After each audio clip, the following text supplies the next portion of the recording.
Yan guys, nag-hip up anchor na si Fortune Sparkle. So pisado ko yung lahang angkla guys. Siguro mo dikit na sila sa pantalan mga guys.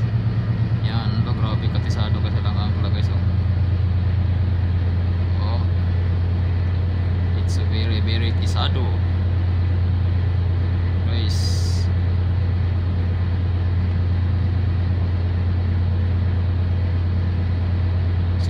Drag na nila guys pa na ilahang angkla kay tisado mang kaadyo gibantihan na guys.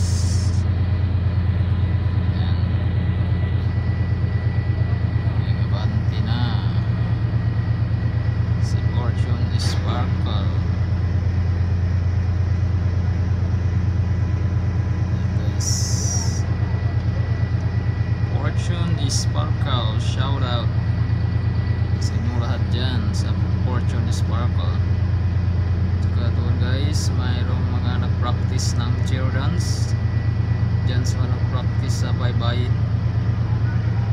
Yan mga guys, tatalon-talon, pinatapon-tapon yung mga estudyante,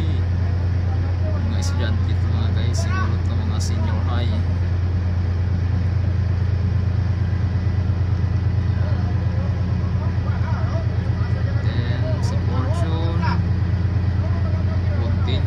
Siya hip up anchor.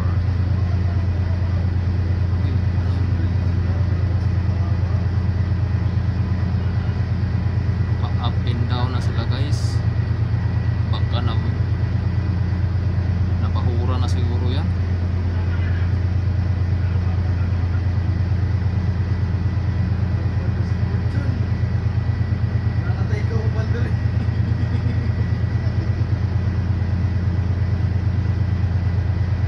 Sila nakaalis guys.